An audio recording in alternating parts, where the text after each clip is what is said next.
మీ business ఏదైనా మీ ఊర్లో promotion చేయాలంటే అది సుమన్ టీవీతోనే సాధ్యం. ఇప్పుడే సంప్రదించండి.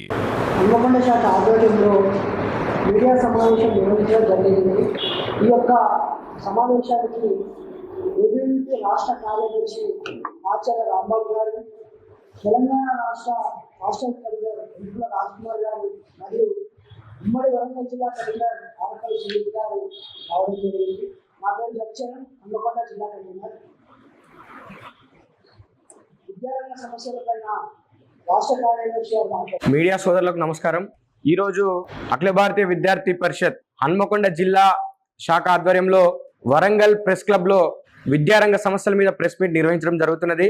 2023 సంవత్సరంలో ఎన్నికల ప్రచారంలో ఆ రోజు పిసిసి చీఫ్ ఉన్నటువంటి రేవంత్ రెడ్డి గారు తెలంగాణలో మేము అధికారంలోకి వస్తే తెలంగాణ విద్యారంగంలో సమూల మార్పులు తీసుకొస్తాం, యూనివర్సిటీలను, సంక్షేమ హాస్టళ్లను, తర్వాత ఇంజనీరింగ్ విద్యను, తర్వాత మెడికల్ విద్యను సమూలమైన మార్పులు తీసుకొచ్చి పేద విద్యార్థులకు అందుబాటులో ఉండే విధంగా పాఠశాల విద్య నుంచి మొదలుకుంటే యూనివర్సిటీ స్థాయి వరకు అందరికీ అనువైన విధంగా విద్యను అందిస్తామని చెప్పేసి పేద బడుగు బలహీన వర్గాల పిల్లలందరికీ కూడా విద్యను అందే విధంగా చేస్తామని చెప్పేసి హామీలు ఇచ్చి 420 హామీలు ఇచ్చి 6 గ్యారంటీలతోని అరచేతిలో వైకుంఠం చూపెట్టి ఈ తెలంగాణ రాష్ట్రంలో అధికారం చేపట్టినటువంటి కాంగ్రెస్ ప్రభుత్వం 18 నెలలు కావస్తున్నప్పటికీ కూడా విద్యారంగం మీద చవిచల్లి ప్రేమ చూపెడుతున్నది. పూర్తిగా ఈ తెలంగాణ రాష్ట్రంలో విద్యా వ్యవస్థ నిర్వీర్యం అయిపోయింది. పేద బడుగు బలహీన వర్గాల పిల్లలు చదువుకోవాలని చెప్పేసి ఇంజనీరింగ్ విద్య, ఫార్మసీ విద్య, ఎంబీఏ, ఎంసీఏ, తర్వాత మిగతా ప్రొఫెషనల్ కోర్సులు చదవాలని చెప్పేసి ఏదైతే అంతమున్నటువంటి ప్రభుత్వాలు ఫీ రింబర్స్మెంట్ స్కాలర్షిప్లు తీసుకొచ్చిందో, గత ప్రభుత్వం ఫీ రింబర్స్మెంట్ స్కాలర్షిప్లు రిలీజ్ చేయకుండా పేద విద్యార్థులకు విద్యను దూరం చేస్తుందని చెప్పేసి చెప్పినటువంటి రేవంత్ రెడ్డి గారు నేడు ముఖ్యమంత్రి అయిన తర్వాత సంవత్సరం కాలం గడుస్తున్నప్పటికీ కూడా 8,500 కోట్ల రూపాయల ఫీ రింబర్స్మెంట్ బకాయి ఉన్నప్పటికీ వాటిని రిలీజ్ చేయకుండా పేద విద్యార్థులు విద్యకు దూరం చేసేటువంటి కుట్ర పన్నుతున్నాడు. అంటే పేద విద్యార్థులు ఈ రాష్ట్రంలో చదువుకోవద్దని చెప్పేసి కుట్ర పన్నుతున్నారని చెప్పేసి ఏబీవీపీ భావిస్తా ఉన్నది. ఎందుకు విద్యార్థులకు సంబంధించిన ఫీ రింబర్స్మెంట్ స్కాలర్షిప్ రిలీజ్ చేయవు?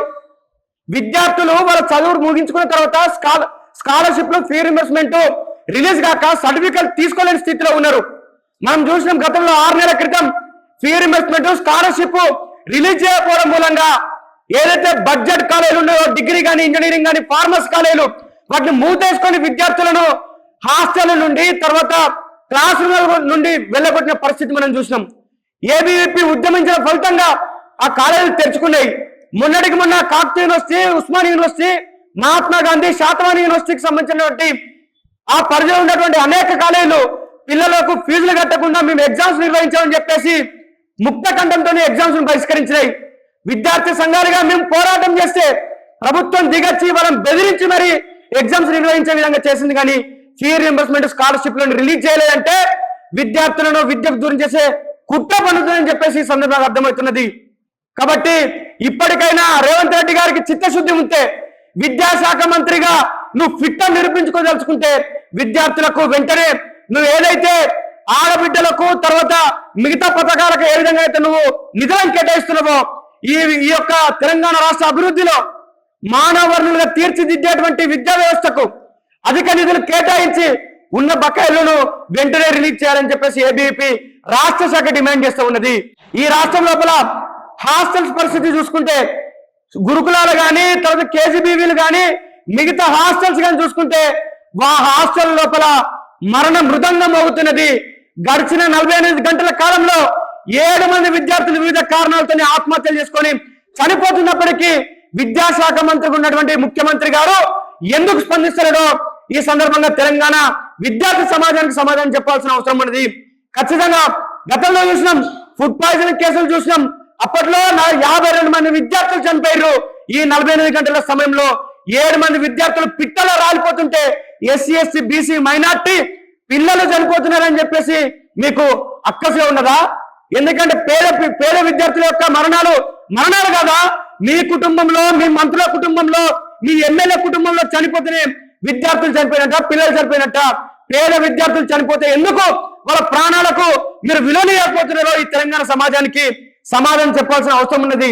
ఈ తెలంగాణ సమాజం, తెలంగాణ విద్యార్థి సమాజం ముక్తఖండంతో మిమ్మల్ని క్వశ్చన్ చేస్తున్నారు. రేవంత్ రెడ్డి గారు, మీరు దీనికి సమాధానం చెప్పాలి, లేకపోతే క్షమించాలని చెప్పేసి ఈ యొక్క తెలంగాణ సమాజం ముందు నువ్వు ముక్కు నేలకు రావాలని చెప్పేసి ఈ సందర్భంగా ఏబీపీ డిమాండ్ చేస్తూ ఉన్నది. గతంలో ఇంజనీరింగ్ విద్యను ఈ తెలంగాణ విద్యార్థి సమాజానికి దూరం చేసిన విధంగా 35,000 రూపాయల ఫీజు ఉంటే ఈ యొక్క కాలేజీలకు ఇబ్బందిగా ఫీజులు పెంచుకోవాలని చెప్పేసి ఆర్డర్స్ ఇచ్చేసి ఆ కాలేజీ నుండి కోట్ల దండుకున్నటువంటి ఈ మంత్రులు గాని, ముఖ్యమంత్రి గాని పాలిటెక్నిక్ విద్యను కూడా ఈ పేద విద్యార్థులు దూరం చేసే కుట్రను పన్నుతున్నారు. 14,900 రూపాయలు ఉన్నటువంటి కోర్స్ ఫీజును 39,000 రూపాయలు పెంచి దానిలో ఫీ రిమెంబర్స్మెంట్ స్కాలర్షిప్లు అందించడం కోసము కొర్రీలు పెడుతున్నారంటే పేద బడుగు బలహీన వర్గాల పిల్లలు చదువుకోకుండా చేస్తున్నారని చెప్పేసి అర్థమవుతున్నది. నువ్వు 39,000 రూపాయలు ఫీజు పెంచితే ఎందుకు రియంబర్స్మెంట్ స్కాలర్షిప్ 39,000 రూపాయలు ఇవ్వవో సమాధానం చెప్పాలి ఈ యొక్క పాలిటెక్నిక్ విద్యార్థులకు అని చెప్పేసి ఏబీపీ డిమాండ్ చేస్తూ ఉన్నది. ఇంజనీరింగ్ కాలేజీలో చదివినటువంటి, ఫార్మసీ కాలేజీలో చదివినటువంటి, ఎంబీఏ కళాశాలలో చదివినటువంటి విద్యార్థులు, బడ్జెట్ కాలేజీలో చదివిన విద్యార్థులను వాళ్ళ విద్యా దూరం చేసే విధంగా టీఏఎఫ్ఆర్సీకి వీళ్ళే మంత్రులు గాని, తర్వాత ముఖ్యమంత్రి గాని తెర వెనుక నుండి వాళ్ళకు పెంచుకోవడానికి అవకాశం ఇచ్చి ఇప్పుడు ముసలి కన్నీరు కారుస్తున్నారు. మేము పెంచుకోవడానికి అవకాశం ఇవ్వలేదు, మేము విద్యార్థుల పక్షాలు ఉన్నామని చెప్పేసి మొన్నటికి మొన్న హైకోర్టు చెంపపెట్టు ఇచ్చే విధంగా తీర్పు ఇచ్చిందంటే అది తెలంగాణ విద్యార్థి సమాజం సాధించినటువంటి విజయము. ఇప్పటికైనా ప్రభుత్వం కళ్ళు తెరిచి పేద విద్యార్థుల పక్షాన ఉండి పేద విద్యార్థులకు న్యాయం చేయాలి. ఈ యొక్క ఇంజనీరింగ్ కాలేజీలు, ఆటోనమస్ కాలేజీల పేరుతో, యూనివర్సిటీ, డీమ్డ్ యూనివర్సిటీల పేరుతో ఎవరైతే ఈ విద్యను వ్యాపారం చేస్తున్నారో వాళ్ళ యొక్క అరాచకాలకు అడ్డుకట్ట వేయాల్సిందిగా ఏబీపీ డిమాండ్ చేస్తున్నది. లేకపోతే రానున్న కాలంలో ఈ యొక్క తెలంగాణ సమాజంతో, తెలంగాణ విద్యార్థి సమాజంతో నిర్మించేటువంటి ఉద్యమాలకు ఈ తెలంగాణ రాష్ట్ర ప్రభుత్వం బాధ్యత వహించాల్సి ఉంటుందని చెప్పేసి ఈ సందర్భంగా హెచ్చరిస్తున్నాము. హాస్టల్ గురించి పట్టించుకోరు, ఫీ రింబర్స్మెంట్ గురించి పట్టించుకోరు, పాలిటెక్నిక్ విద్యార్థులు, ఇంజనీరింగ్ విద్యార్థుల గురించి పట్టించుకోరు. ఇక్కడ ప్రతిష్టాత్మకమైనటువంటి కాళోజీ నారాయణరావు హెల్త్ యూనివర్సిటీ ఉన్నది. అనేక మెడికల్ కాలేజీలు ఈ యొక్క యూనివర్సిటీ కింద నడుస్తున్నాయి. కానీ మెడికల్ కాలేజీలు ఏవైతే ఉన్నాయో మంత్రులు, ఎమ్మెల్యేలు, ఎమ్మెల్సీలు ఎవరైతే ఈయనకు అన్యాయులుగా ఉన్నారో ఆ యొక్క అన్యాయాలకు సంబంధించినటువంటి కాలేజీలకు వత్తాసు పలకడం కోసమే ఇక్కడ ఒక కీలు బొమ్మ వీసీని పెట్టి ఇక్కడ కనీసం అడ్మినిస్ట్రేటివ్ నిర్వహించడానికి కూడా చాతగైనటువంటి వీసీ నిర్వహించి వచ్చి లాడ్జ్ లో పడుకొని పోతాడు. ఇక్కడ యూనివర్సిటీ విధులు నిర్వహించకుండా వెళ్ళిపోతాడు. ఇక్కడ ఉన్న రిజిస్ట్రార్ గానీ, జాయింట్ రిజిస్ట్రార్ గానీ, ఇక్కడ ఉన్నటువంటి డిప్యూటీ రిజిస్ట్రార్ గానీ గత 2 నెలల నుంచి సెలవులో ఉంటే ఎందుకు స్పందిస్తారు? ఖచ్చితంగా ఇక్కడ ఉన్నటువంటి వీసీ యొక్క రాసలీలను ఖచ్చితంగా రానున్న కాలంలో ధారావాహిక రూపంలో మేము రిలీజ్ చేయబోతున్నాం. ఖచ్చితంగా ఎందుకు జాయింట్ రిజిస్ట్రార్ ఎందుకు వస్తలేడో, ఇక్కడ ఉన్నటువంటి యూనివర్సిటీ ఉన్న సమస్యలను ఎందుకు వీసీ పరిష్కరిస్తలేడో ఖచ్చితంగా సమాధానం చెప్పాల్సిన అవసరం ఉన్నది. లేకపోతే ఎక్కడెక్కడ నిలదీస్తాం, మంత్రులను, ఎమ్మెల్యేలను, ముఖ్యమంత్రులను కూడా అడ్డుకునే ప్రయత్నం మేము చేస్తాం, అడ్డుకొని తీర్తామని చెప్పేసి ఈ సందర్భంగా తెలియజేస్తున్నాం. ఇక్కడ ఉన్నటువంటి ప్రతిష్టాత్మక కాకతీయ యూనివర్సిటీ యొక్క భూములను కొల్లగొట్టే విధంగా ఈ రాష్ట్ర ప్రభుత్వంలోని పెద్దలు వాళ్ళ యొక్క చర్యలు చూసే తెలుస్తూ ఉన్నది. గతంలో యూనివర్సిటీ భూములను అన్యాక్రాంతం అయిపోయి భూములు కబ్జా చేసిలని చెప్పేసి ఏదైతే ఉన్నదో అలాంటి వారే ఈ రోజు స్థానిక ఎమ్మెల్యేగా ఎన్నుకోబడ్డాడు. ఆ ఎమ్మెల్యేనే ఈ యొక్క కాకతీయ యూనివర్సిటీకి ప్రహరీ కూడా నిర్మించకుండా అడ్డుకుంటున్నారని చెప్పేసి ఏబీపీ పక్షాన నిర్బంధంగా మేము దీన్ని ఆరోపిస్తున్నాము. ఒకవేళ అది కాకపోతే ఎమ్మెల్యే గారు విద్యార్థి సమాజంతో చర్చకు సిద్ధం కావాలని చెప్పేసి ఈ సందర్భంగా సవాల్ విసురుతున్నాం. ఈ యొక్క తెలంగాణ రాష్ట్రంలో తొలి తెలంగాణ ఉద్యమం తర్వాత ఉత్తర తెలంగాణకు విద్యా ప్రదాయం నిలిచినటువంటి కాకతీయ యూనివర్సిటీలో అరాచకాలు చేయడం కోసం ఎవరైతే రాజకీయ నాయకులు ఉన్నారో అక్కడికి వచ్చి దాని మీద కన్నేసి ఈ భూములను కొల్లగొట్టే విధంగా హెచ్ఈ భూములు ఏదైతే కొల్లగొట్టాలని చూసిరో కాకతీయ యూనివర్సిటీ భూములను కూడా కొల్లగొట్టాలని చెప్పేసి కుట్రలు పన్నుతున్నారు. మీ కుట్రలు మేము సాగనీయమని చెప్పేసి మీ యొక్క చర్యలు మేము అడ్డుకుంటామని చెప్పేసి తెలియజేస్తున్నాం. ఇంటిగ్రేటెడ్ స్కూల్ ఏదైతే ఉన్నదో దాన్ని మేము స్వాగతిస్తున్నాం. కానీ ఇంటిగ్రేటెడ్ స్కూల్ను పెట్టడం కోసం అనేక ప్రభుత్వ స్థలాలు ఉన్నాయి. ఎందుకు మీరు యూనివర్సిటీ భూమిని మీరు ఎంచుకుంటున్నారో ఈ సందర్భంగా మీరు సమాధానం చెప్పాల్సిన అవసరం ఉన్నది. ఈ తెలంగాణ రాష్ట్రంలోనే ఏకైక మహిళా ఇంజనీరింగ్ కళాశాల ఈ యొక్క కాకతీయ యూనివర్సిటీలో ఉన్నది. దానికి ఇప్పటి వరకు అకాడమిక్ బిల్డింగ్ లేదు, ల్యాబ్స్ లేవు, అక్కడ ఉన్నటువంటి విద్యార్థినులకు హాస్టల్స్ లేవు, అనేక డిపార్ట్మెంట్లకు సొంత బిల్డింగ్స్ లేక ఇబ్బంది పడుతున్నారు. వాటన్నిటి కూడా ఒక ఇంక్యుబేషన్ సెంటర్ ఏర్పాటు చేయాలంటే, రీసెర్చ్ సెంటర్ ఏర్పాటు చేయాలంటే ఉన్న స్థలమే సరిపోదు. ఆ స్థలం లోపల ఇంటిగ్రేటెడ్ స్కూల్ పెట్టాలని చెప్పేసి మీరు ఆలోచిస్తున్నారంటే ఈ యొక్క కాకతీయ యూనివర్సిటీ భూముల మీద మీ యొక్క కన్నుబడ్డాయని చెప్పేసి మాకు అర్థమవుతున్నది. ఖచ్చితంగా ఇంటిగ్రేటెడ్ స్కూల్స్ పెట్టాల్సిందే. అదే అక్కడ ఉన్నటువంటి బీఈడి కళాశాలకు అనుబంధంగా ప్రాక్టీసింగ్ స్కూల్ కూడా పెట్టాల్సిందే. కానీ దానికి అనువైన స్థలాన్ని వేరే ప్రభుత్వ భూములలో మీరు పెట్టాలని చెప్పేసి ఈ సందర్భంగా డిమాండ్ చేస్తా ఉన్నాం. కాకతీయ యూనివర్సిటీ భూములను చెరబట్టాలని చూస్తే ఖచ్చితంగా మీ యొక్క చర్యలు అడ్డుకుంటాము, ఎక్కడికక్కడే మేము నిలదీస్తామని చెప్పేసి ఈ సందర్భంగా హెచ్చరిస్తున్నాం. నా పేరు మాచల రాంబాబు, ఏబీపీ రాష్ట్ర కార్యదర్శి. గౌరవ పాత్రికేయ పెద్దలందరికీ నమస్కారం. నూతనంగా ఏర్పడినటువంటి కాంగ్రెస్ ప్రభుత్వ పాలనలో గత ప్రభుత్వం ఏదైతే రాష్ట్రంలో ఉన్నటువంటి విద్యా వ్యవస్థ పట్ల, రాష్ట్రంలో బలహీన వర్గాలు, ఎస్సీ ఎస్టీ బీసీ మైనారిటీ బిడ్డలు చదువుకునేటువంటి ప్రభుత్వ గురుకులాలను గత ప్రభుత్వం ఏవైతే నిర్లక్ష్యం చేసిందో ఆ నిర్లక్ష్యం చేయదని భావిస్తే ఈరోజు ఈ ప్రభుత్వం ఏర్పడిన తర్వాత రాష్ట్రంలో గత 20 నెలల నుండి సుమారుగా గురుకులాల్లో 93 మంది విద్యార్థులు బలయ్యారు. మరి నిజంగా రేవంత్ రెడ్డిని అఖిల భారతీయ విద్యార్థి పరిషత్ ద్వారా ప్రశ్నిస్తున్నాం. మీ బలిదేవత సోనియా గాంధీ ఏమైనా మా బడుగు బలహీన వర్గాల బిడ్డలను బలి కోరుకున్నదా? గురుకులాల్లో చదువుకునేటువంటి విద్యార్థులను ఎందుకు నిర్లక్ష్యం చేస్తున్నారు? ఈ ప్రభుత్వం ఏర్పడిన తర్వాత ఏదైతే భట్టి విక్రమార్క గారు అసెంబ్లీలో చెప్పిందో గురుకులాలకు సొంత భవనాలు లేవని చెప్పిండు అసెంబ్లీలో, మరి ఈ రోజు వరకు కూడా రాష్ట్రంలో ఉన్నటువంటి గురుకులాలకు ఎందుకు సొంత భవనాలు నిర్మిస్తలేరు?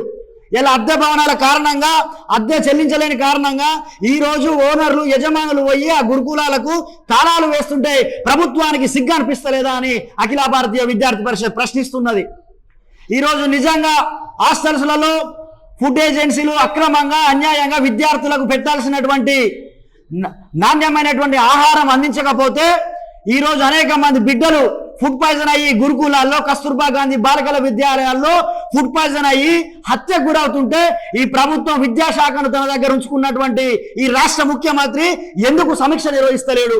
అంటే పేద పిల్లలు చదువుకునేటువంటి పాఠశాలల పట్ల ఎందుకు అంత చిన్న చూపు అని మీరేమైనా కార్పొరేట్కు ఈ విద్యా వ్యవస్థను దాసం చేయడానికి ప్రయత్నిస్తున్నారా అని అఖిల భారతీయ విద్యార్థి పరిషత్ తర్వాత ప్రశ్నిస్తున్నాం.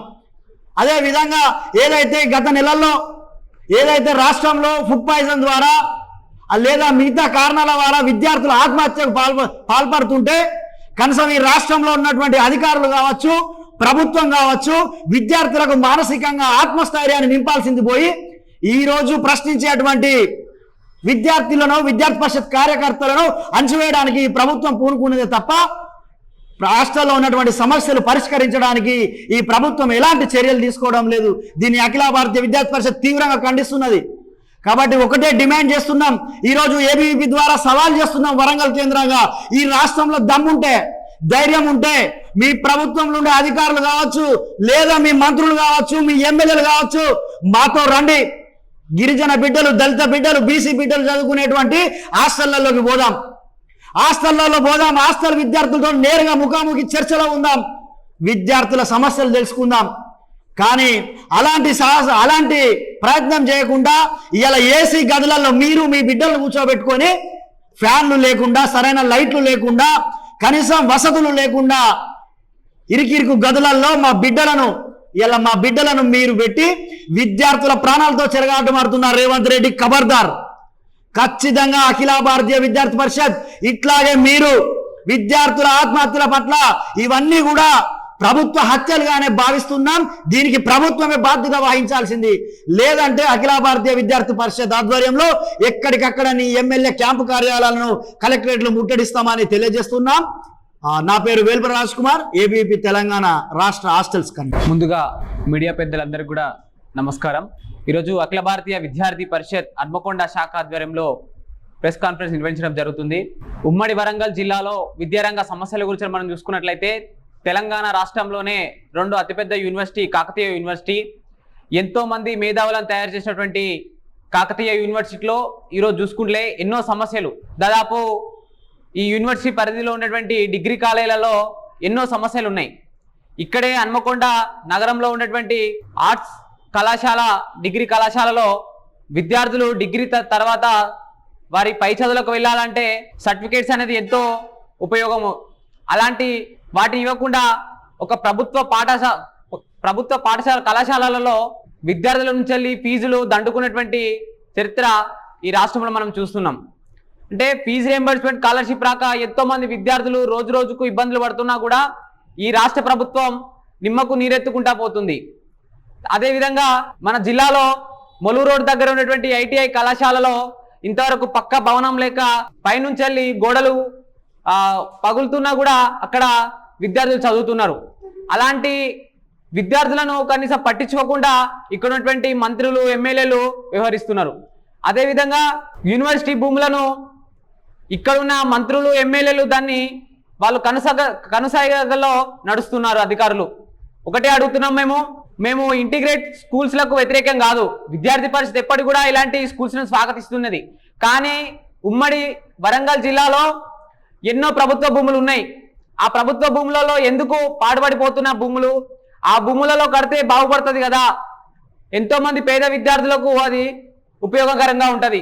అదేవిధంగా ఇక్కడ ఉన్నటువంటి కాలోజీ హెల్త్ యూనివర్సిటీ ఒక బీసీ కేవలం ఇక్కడ మంత్రులకు, ఎమ్మెల్యేలకు ఒక కీలుబొమ్మగా మారి వ్యవహరిస్తున్నాడు.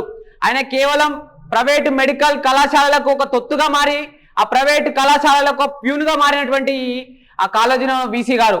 ఎందుకంటే ఆయన ప్రభుత్వ మెడికల్ కళాశాలలు పట్టించుకోకుండా కేవలం ప్రైవేటు మెడికల్ కాలేజీల కోసమే పనిచేసినటువంటి ఈ బీసీ గారిని ఒకటే అడుగుతున్నాం, నీవు ఇకనైనా సోయి తెచ్చుకోకపోతే ఏబీవీపీ కొంచెం డిమాండ్ చేస్తున్నది, నీ సీటు చిరిగేదాకా కూడా చూసుకోకు.